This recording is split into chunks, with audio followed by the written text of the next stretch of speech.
inajulikana kama Diocese 001. Order, hizi soko order. Wewe, weka kichwa huku. Sasa Speaker, kwa majina inajulikana kama Diocese 001. Na mimi husema kazi ni kazi, bora inalipa, bora kakitu. Unaelewana? Mimi ni Asla. Na ndio maana nasema kazi ni kazi, bora kakitu.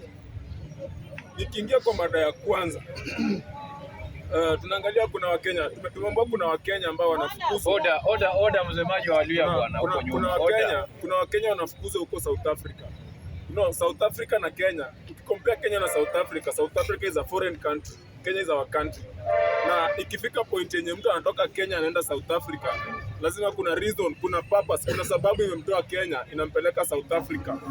Na Ministry of Foreign Affairs wanajua vizuri hao watu walitoka kwa Kenya wameenda South Africa na wameenda kwa sababu fulani. Sasa tuseme basi mtu alitoka Kenya ameenda South Africa kama daktari. Now that South Africa inataka kupiga kura, watafukuza madaktari wagonjwa wakufe juu daktari ni Mkenya. Hiyo ni ujinga of the highest. President Ramaphosa is the current president of South Africa, sindio?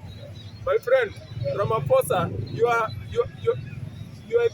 are having the stupidity of the highest order. There's no way you can be chasing people from the other country out of your country because you want to do elections. Now, what if those people from the other country are essential service providers, like the doctors now? Okay, chase the doctors, remain with the patients, and die over there because you want to do elections. So, you know, ujinga of the highest order. Mudavadi and PS UPS wa Nigeria anaitwa wa Foreign Affairs anaitwa nani? Korir Sing'oei. Mudavadi na Korir Sing'oei.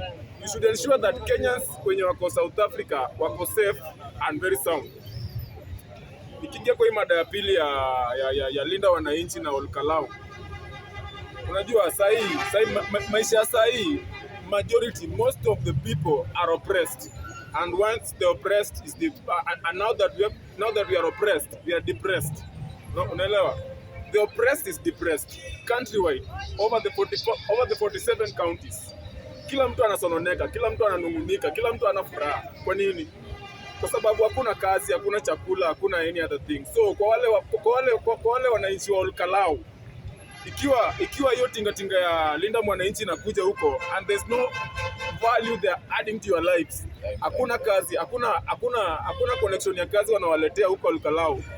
Toeni watu huko mbio. Embrace wale watu wanawaletea development, wale watu wanakuja ku add value kwa lives zenyu. Unaelewa? Huyo ndo mtu mnafaa mpigie kura.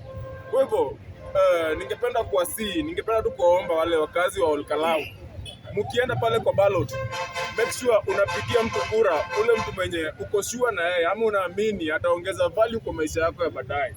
Unaelewana? Sasa nikimalizia, Mr. Speaker. Order, time. Tafadhali, time.